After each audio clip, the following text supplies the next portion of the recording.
Hello friends, welcome জানাচ্ছি আমার YouTube চ্যানেলে। সবাইকে চলে এসেছি আপনাদের জন্য আরও একটা নতুন ভিডিও নিয়ে। এই মুহূর্তে একটা বড় আপডেট চলে আসছে, শেয়ার করে দিচ্ছি এই ভিডিওটায়। যারা নতুন এসেছে তাদের রিকোয়েস্ট করলাম প্লিজ সাবস্ক্রাইব করবেন, সঙ্গে থাকবেন সমস্ত আপডেটগুলো পাওয়ার জন্য। জানিয়ে দিয়ে আমি আপনাদের গতকালই শেয়ার করে দিয়েছিলাম যে অনারেবল সুপ্রিম কোর্ট অফ ইন্ডিয়ার আন্ডারে যে সিজিআই রয়েছে, অর্থাৎ চিফ জাস্টিস অফ ইন্ডিয়া রয়েছে আমাদের, এই সিজিআইয়ের কাছে কিন্তু স্টেটের তরফ থেকে রিকোয়েস্ট করা হয়েছিল এই এসএলপি অর্থাৎ যে স্পেশাল লিভ পিটিশন করা হয়েছে আজকে আমাদের 140টা যে স্টের মামলা হয়েছিল সেই রেসপেক্টেড, অর্থাৎ কলকাতা অনারেবল কলকাতা হাইকোর্ট যে 140টা ওবিসি লিস্টকে যে স্টে করে দিয়েছে সেটাকে চ্যালেঞ্জ করে যে এসএলপি হয়েছিল তার রিকোয়েস্ট করা হয়েছিল এবং তার ফাইনালি মামলা সোমবার হতে চলেছে। জানিয়ে দিই ফাইনালি কিন্তু এই মামলাটি সোমবারই উঠতে চলেছে এবং অনারেবল সিজিআর কাছেই এই মামলা উঠতে চলেছে, কারণ এই মামলাটি বর্তমানে supreme court of India honourable supreme court of ইন্ডিয়ার কাছে লিস্টেড হয়ে গেছে, মেন ম্যাটারে লিস্টেড হয়ে গেছে। তার ফলে 13 নম্বরে মামলা এটা এবং অনারেবল সিজিআর কোর্টেই এজলাসে কিন্তু এই মামলাটি উঠতে চলেছে। আমরা আশা করছি সকাল 11টা থেকে 11:30টার মধ্যেই আমরা জেনে যাব যে ভবিষ্যৎ কী হতে চলেছে এই মামলা। দেখুন, কিছু প্রশ্ন আসছে যে এটা কি ফাইনাল হিয়ারিং এবং এর পরবর্তী যে সলিউশনগুলো হয়ে যাওয়ার পরবর্তীতে আগস্টের 5 যে আমাদের কলকাতায় করে যে ডিভিশন বেঞ্চে যে মামলা রয়েছে সেটার সাথে কি এফেক্টেড কোনো কিছু হবে। প্রথমত একটু বলে দিই, এটা ফাইনাল হিয়ারিং কী হিসাবে বলা হচ্ছে। এটা একটা ফ্রেশ অ্যাডমিশন কেস, অর্থাৎ এটা একটা নতুন মামলা, যে মামলাটা আজকে রাজ্য সরকার করেছে। সেই মামলাটা জানো নিশ্চয়ই তোমরা সবাই, যে 140টা লিস্টকে চ্যালেঞ্জ করে, যেটা স্টে করে দিয়েছে সেটাকে চ্যালেঞ্জ করেই রাজ্য সরকার সুপ্রিম কোর্ট অফ ইন্ডিয়াতে গেছে। তো অনারেবল সুপ্রিম কোর্টে সেটা নতুন একটা মামলা হিসাবে অ্যাডমিশনের জন্য তারা কিন্তু অ্যাপ্লাই করবে, অ্যাপিল করবে এই 28 তারিখে।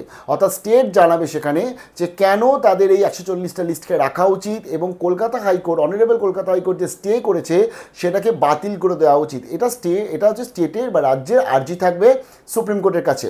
এখন যদি আজকে অনারেবল সুপ্রিম কোর্ট এই আর্জিটাকে মেনে নিয়ে যদি আজকে কলকাতা হাইকোর্টের যে স্টে রয়েছে সেটাকে বাতিল করে দেয় বা খারিজ করে দেয়, তাহলে কিন্তু 140টা লিস্টের রেসপেক্টিভ টোটাল ভর্তি প্রসিডিওর হবে।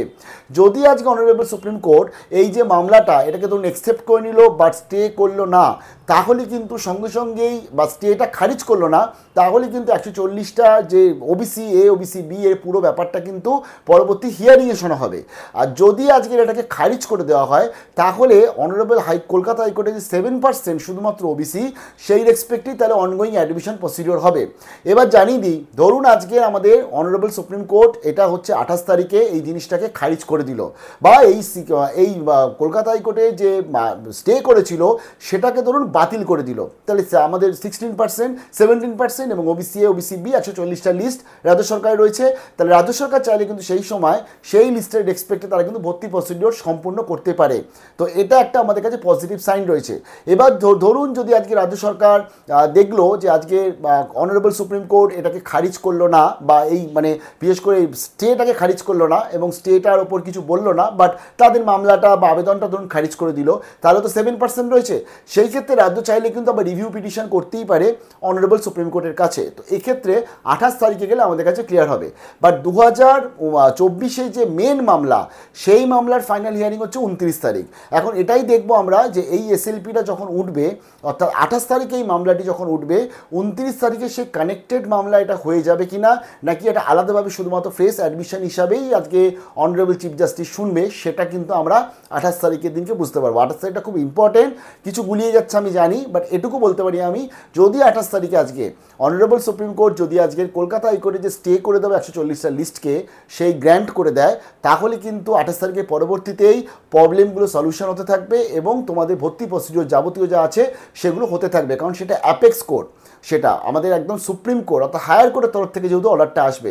তার পরবর্তী কলকাতা হাইকোর্টে যে অবমাননা মামলা চলছে সেক্ষেত্রে তো বিভিন্ন বক্তব্য থাকতেই পারে, বাট অনারেবল সুপ্রিম কোর্টের যে জাজমেন্ট সেটা কলকাতা হাইকোর্ট তখন মেনে নেবে, বোঝা গেল। তার ফলে 28 তারিখ ইজ ভেরি ইম্পর্টেন্ট। বাট যদি আজকের অনারেবল সুপ্রিম কোর্ট এটার রেসপেক্টে কিছু না করে, দেন কিন্তু কলকাতা হাইকোর্টের জাজমেন্টটাই থেকে যাবে, কারণ অনারেবল সুপ্রিম কোর্ট মেন 2024 মামলা ওবিসির মামলা সেখানে কিন্তু স্টে করেনি কলকাতা হাইকোর্টের জাজমেন্টকে। তাই এটা খুব ইম্পর্টেন্ট, আমরা যেটা 28 তারিখে দেখতে পাবো। 28 তারিখেতে যদি ঠিকঠাক সব হয়ে যায় প্রবলেম সলিউশনের একটা আশা রয়েছে। 29 তারিখ থেকে মোটামুটিভাবে আমাদের যাবতীয় যা যা কিছু আটকে রয়েছে আশা করছি সেগুলো চালু হতে থাকবে। আর যদি আজকের কিছু না হয় তাহলে আমাদের কাছে পরবর্তীতে দেখব যে কলকাতা হাইকোর্টের ডিভিশন বেঞ্চে 5 তারিখের রেসপেক্টে কী কী আপডেট চলে আসছে। তো তার জন্য 28 তারিখের জন্য ফিঙ্গার ক্রস। ফাইনালি এটাই একটা পজিটিভ যে হিয়ারিংটা হচ্ছে, মেন লিস্টে মামলাটি চলে এসছে। 13 নম্বর লিস্ট আমরা দেখতে পাচ্ছি। স্টেট ইউনিট আরজিটেক হিয়ারিংয়ের পুঙ্খানুপুঙ্খ পুরো আপডেট তোমাদেরকে শেয়ার করে দেবো। ভালো থাকবে, বেস্ট অফ লাক।